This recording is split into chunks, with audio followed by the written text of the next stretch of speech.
Hey, how's it going everybody? Jake here with Venture Visuals, and today we're going to be breaking down 5 tips and tricks to make your music videos look more professional. I've been shooting music videos for the past 3 years.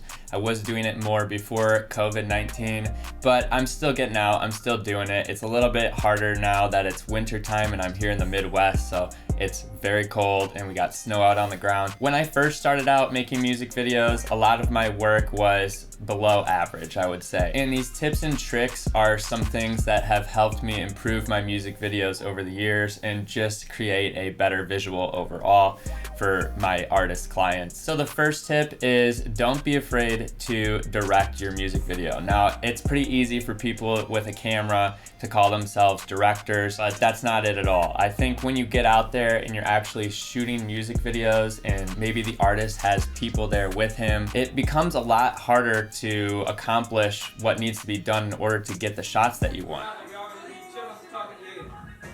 Alright, you ready? Alright, here we go. Alright, get them dice ready.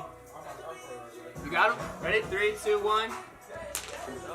Big Savage, Big Savage, Big Money, alright, Big Money, Big Money.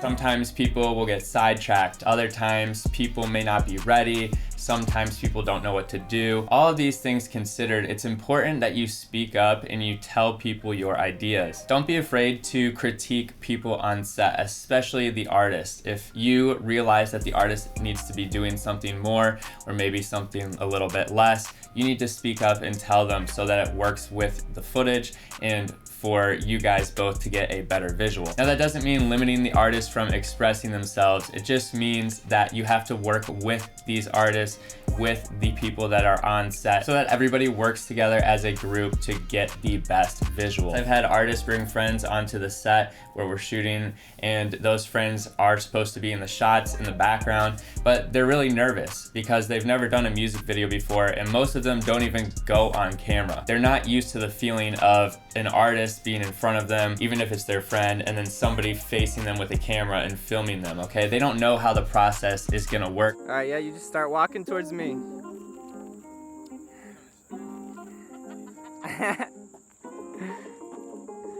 can get a little closer together, a little closer together. There you go. Moving a little fast. Slow it down just about half step, yep. There we go.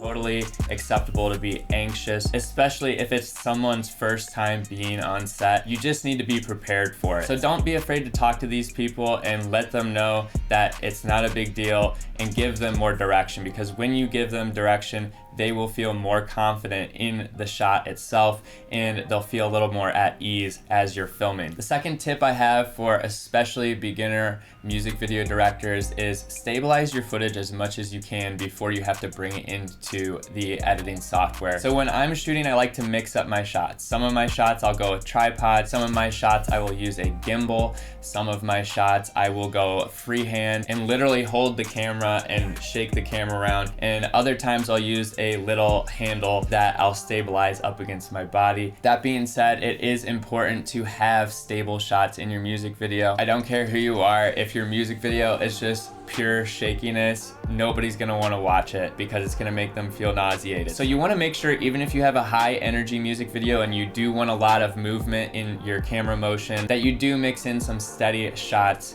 here and there throughout the edit. It just makes it easier to watch and it will make your video look more professional. And if you're only using your hands to film, do not worry, because as long as you get some stable shots, whether you replicate kind of a tripod shot and you're just standing there or you're just barely moving the camera at all, if you apply a little warp stabilizer or just a stabilization effect in any other editing software, your footage will typically be acceptable for edits. But that's the bare minimum, and it should always be your goal to get better equipment, get a gimbal, get a handle, get different stuff for your videos, which brings me into my next tip, which is lighting. So you want to invest in some light. It's okay to be shooting outside and doing some run and gun stuff like that, but eventually that'll get old and you'll want to start to mix it up. So when you're shooting inside, you want to make sure that you have the best lighting possible, especially if the room isn't that exciting. Lighting can make all the difference. Me personally, I use a light kit by Great Video Maker. It's just an RGB full color spectrum lights. I can get any any color I want out of them, and they're really not that expensive, guys. I'll include a link to them below. They're not the most durable looking lights in the world, but that doesn't matter because I take good care of them,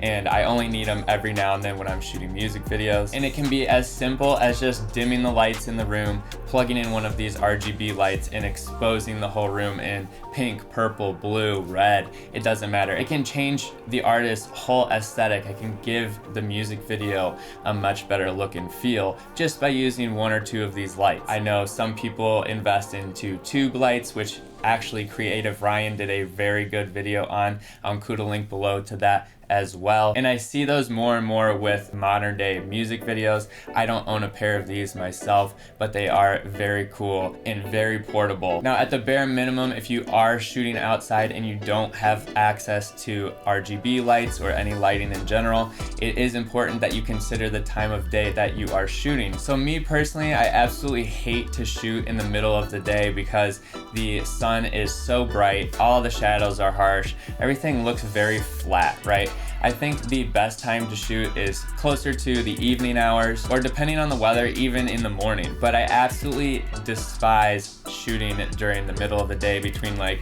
11:30 and 3:30. Those hours just do not work for me. I'm sure some people out there like how it looks, but me personally, I think my footage always comes out looking better in the early mornings and in the evening.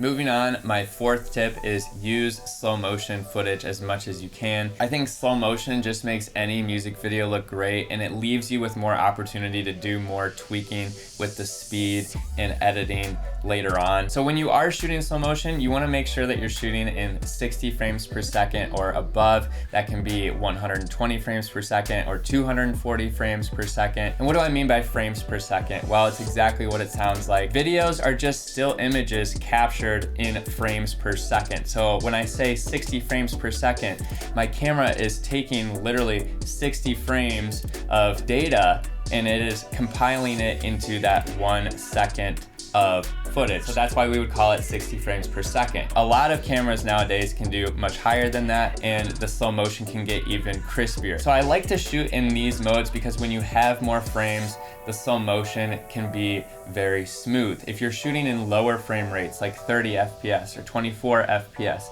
and you try to slow motion your footage, it's gonna look very choppy because there's just not as many frames there and each frame is getting pulled wider and wider. Okay, so when you have more frames, you have more data to spread out along the timeline. And that's why you wanna make sure that you shoot in a higher frame rate if you're thinking about using slow motion in your edit. So my last tip is to just tweak your sequence settings when you're actually editing your music video. Although I do shoot most of my music videos in 60 frames per second or 120 frames per second, I always edit in 23.976 frames per second or 24 frames per second. Just because we filmed in 60 frames per second doesn't mean we have to edit in 60 frames per second. We can actually edit in 24 frames per second, which gets rid of frames and thus makes your footage look a little bit more cinematic. While 60 FPS is great for slow motion clips, it looks better when it's compressed down to 23.976 frames per second in the software. Now this tip is really more personal preference, but I do think 23.976 and 24 FPS is the sweet spot for music videos.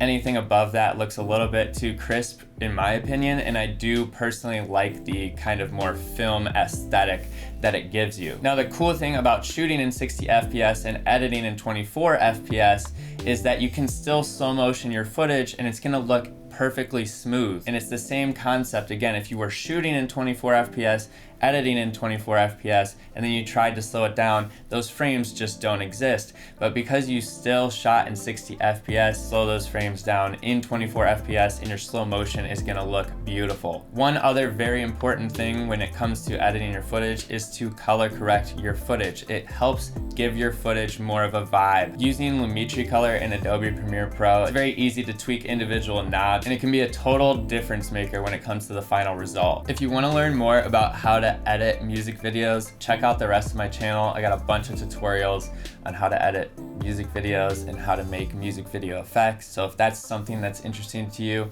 definitely consider subscribing to my channel and checking out some of my other videos. And if you are a video creator, consider checking out my website. venturvisuals.com has a bunch of overlays, transitions, light leaks, and more on there that you can try all for free. I'll include a link to that below if that sounds interesting to you. And comment below any questions that you may have for me. I'm happy to answer them. And until next time, guys, I'm Jake Venner. Peace out.